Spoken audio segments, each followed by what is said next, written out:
Buscar-me-eis e me achareis quando me buscardes com todo o vosso coração. Muito bom dia, que a graça e a paz do nosso Deus nessa manhã esteja sobre tua vida e sobre toda a sua família. Devemos nos apegar na palavra de Deus nessa manhã, onde a palavra de Deus nos ensina a buscarmos a Deus com todas as nossas forças e Ele se deixará ser encontrado por nós. A maior alegria do rei Davi era se encontrar com o seu Deus. Entendo que a maior alegria do nosso coração a cada manhã, a cada dia, momento de 24 horas, é estarmos na presença do Senhor.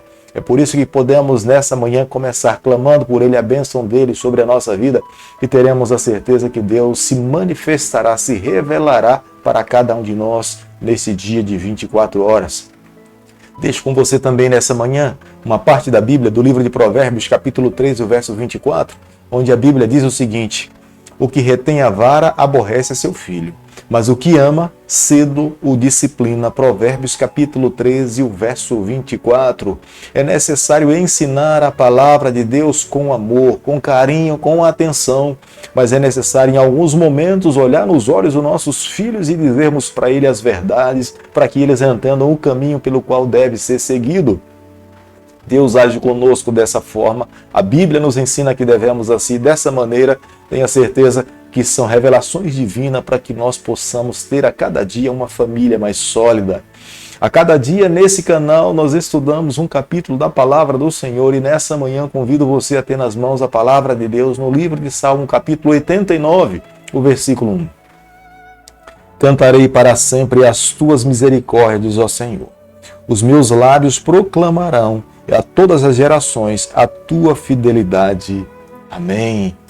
O salmo que nós estaremos estudando nessa manhã é atribuído à autoria a Etan. É um membro da família de Asaf, que vinha da sua descendência, mas Etan tem uma preocupação especial em revelar para todo israelita que o povo de Deus tinha se mantido fiel e eles estavam passando por momentos difíceis. E ele levanta a questão: será se porventura o nosso Deus quebrou a aliança e voltou atrás e não mais que assumiu o compromisso de conduzir o povo do Senhor? E ele começa a argumentar a respeito dessas questões e ele leva o povo a pensar: será se não é por isso que nós estamos passando por momentos tão difíceis? Porque o Deus que nós conhecemos é um Deus grande, é o Deus de Abraão, é o Deus de Isaac. Esse Deus com mão poderosa libertou o seu povo do Egito, conduziu pelo deserto, os alimentou e os concedeu a terra de Canaã como herança para que esse povo pudesse viver. Como que agora, dentro da terra prometida, nós estamos passando privações, dificuldades e lutas? E ele conclui imaginando que tudo que eles estão passando é resultado de Deus, por alguma razão,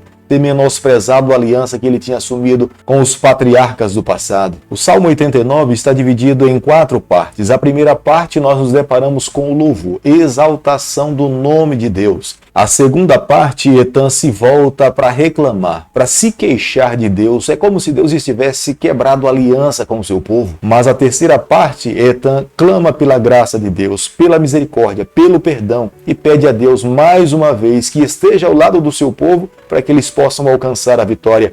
E a última parte, que é a quarta parte, que nós nos deparamos com a doxologia, que é a última parte do Salmo 89. No Salmo 89, no versículo 2, o salmista ele começa apresentando os seus argumentos de que Deus tinha assumido aliança com o seu povo. Deus cumpriu a sua palavra, entregando nas mãos do rei Davi o reino para que ele pudesse conduzir. Davi, na verdade, era um representante do Senhor e Deus estabeleceu a dinastia, o reino nas mãos de Davi. Se Deus tinha honrado a sua aliança com o rei Davi, por que agora eles estavam passando por momentos tão difíceis? A aliança de Deus assumida com Davi era uma aliança eterna, não era uma aliança temporária por algum tempo e depois então findaria, mas a aliança assumida com Deus, com o seu povo, era uma aliança para todo sempre. Embora os descendentes de Davi falharam, pecaram, abandonaram ao Senhor e se curvaram diante outros deuses, mas Deus mesmo assim permaneceu fiel com a sua promessa, com a sua aliança,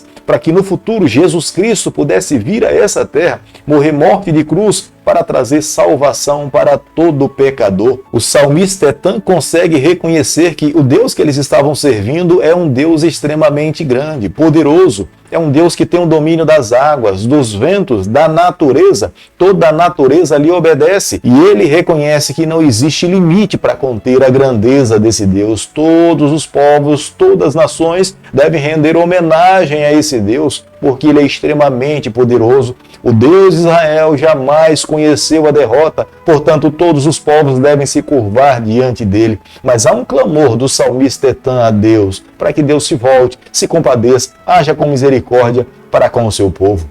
É o próprio Deus que escolheu um pastor de ovelhas, o rei Davi, para que pudesse liderar e conduzir o seu povo. Mas Davi tinha plena consciência de um fato. Davi era um homem, ele se assentaria no trono, mas quem de fato governaria a nação era o seu Deus. Através dos profetas, Deus orientava o rei e ele deveria ser fiel em cumprir a palavra do Senhor.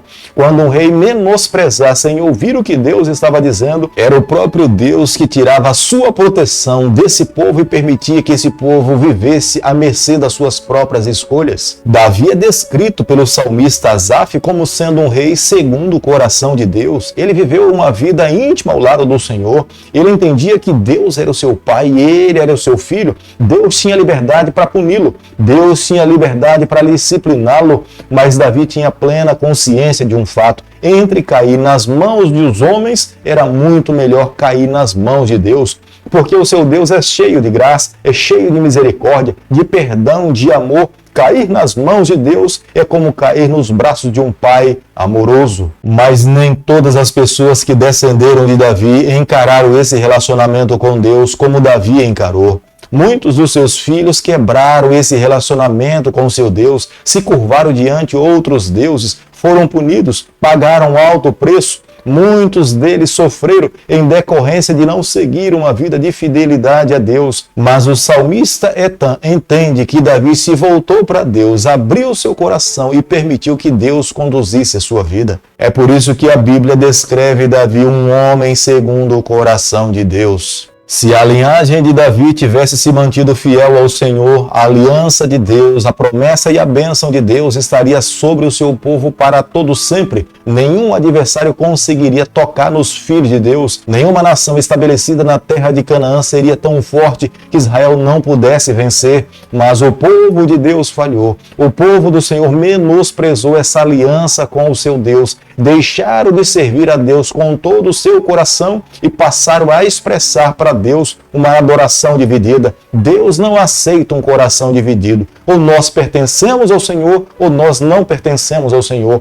Ou nós somos 100% de Deus, ou nós não pertencemos ao Senhor. Uma entrega dividida, o nosso Deus não aceita. O próprio filho de Davi, Salomão, que foi advertido pelo seu próprio pai Davi que ele jamais deveria abandonar o Senhor, é o próprio Davi que aconselha Salomão falando, se ele buscasse a Deus com todas as suas forças, com todo o seu coração, Deus deixaria ser encontrado por ele, mas Salomão se curvou diante de outros deuses. Salomão adorou os deuses das suas esposas. Automaticamente, Salomão estava expressando para Deus uma adoração dividida. E Deus permitiu que as nações que estavam em Canaã pudessem punir o povo de Deus, inclusive a Salomão. Não é que Deus tivesse quebrado a aliança. Não é que Deus tivesse menosprezado a sua palavra com Abraão, com Isaac e com Jacó. Não, pelo contrário. Deus tinha sido fiel com a sua aliança, mas o seu povo tinha menosprezado a aliança com o seu Deus, se rebelaram contra o Senhor. É o que o pecado faz com a nossa vida, nos leva cada vez mais a fugirmos de Deus. Nós não queremos um relacionamento íntimo, nós a cada vez mais que nos envolvemos com o pecado, fugimos do Senhor e queremos viver a nossa própria sorte. Salmo capítulo 89, o verso 38, a Bíblia diz o seguinte: Tu, porém, o repudiaste e o rejeitaste, e te indignaste com o teu ungido. A partir daqui, nós encontramos o salmista Etan declarando para Deus, é como se Deus tivesse abandonado o seu povo. Ele tivesse rejeitado o povo do Senhor, que era o povo da aliança. Mas declaradamente Deus não rejeitou o seu povo, Deus não quebrou a aliança. Deus, na verdade, estava permitindo que o povo dele passasse por momentos difíceis para que eles pudessem voltar para os braços do Pai. É como um pai de amor, correndo atrás dos seus filhos e chamando: meus filhos, voltem para casa, vivam uma vida ao meu lado, eu quero proteger vocês, eu quero alimentar vocês. Mas a nação de Israel, quanto mais Deus abençoava, mais eles fugiam do Senhor.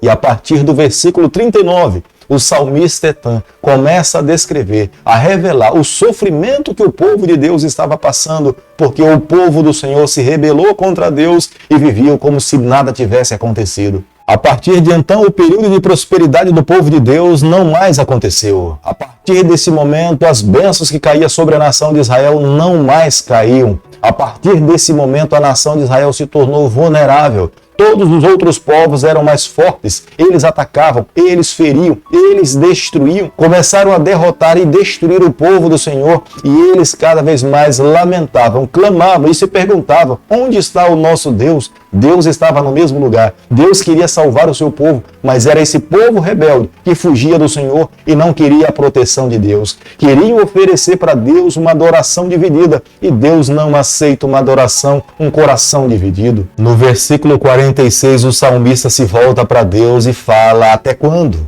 Até quando viveremos dessa forma? Até quando seremos humilhados diante de outras nações? Até quando não teremos todas as bênçãos que o Senhor nos prometeu e nos garantiu quando nos tirou da terra do Egito? Estamos vivendo momentos difíceis, não suportamos tamanha angústia. Mas tenha certeza de uma coisa: Deus permitia que o seu povo passasse por momentos difíceis por ações redentivas. Deus queria disciplinar o seu povo. Deus queria que o seu povo sentisse falta dele. Deus queria que o seu povo reconhecesse a sua bênção. Deus esperava que o seu povo entregasse o seu coração sem reservas para ele, para que ele conduzisse e guiasse o seu povo por toda uma vida. Creio, amigo, que nessa manhã é o mesmo convite que Deus faz para cada um de nós. Deus quer nos salvar. E há quantas pessoas que estão se perguntando nesse mundo: por que é que nós estamos passando por momentos difíceis? É claro, é bem verdade que nem todas as pessoas que passam por sofrimento têm uma razão específica, porque estamos nesse mundo de pecado, mas muitas vezes nós sofremos porque, de fato, abandonamos o Senhor, demos as costas para Ele, queremos viver a nossa vida do jeito que nós imaginamos que seja melhor, e dessa forma Deus não pode aceitar a nossa adoração, porque é uma adoração dividida, um coração dividido. Um coração dividido jamais será aceito pelo Senhor. É por isso que nessa manhã, o meu convite a mim, a você, a todos nós, é nos voltarmos para o Senhor, é nos colocarmos nas suas mãos e permitirmos que Ele conduza a nossa vida por inteiro. Querido Pai, em Tuas mãos, nessa manhã nós nos colocamos, queremos ser do Senhor por toda a nossa vida. Fica conosco no decorrer desse dia, da nossa história, é o que te pedimos, é o que te agradecemos e o fazemos em nome de Jesus. Que o Senhor te abençoe e te guarde, que Ele faça resplandecer o seu rosto sobre você, que Ele tenha misericórdia de você, que sobre você nessa manhã Ele levante seu rosto e conceda a sua paz em nome de Jesus. Amém.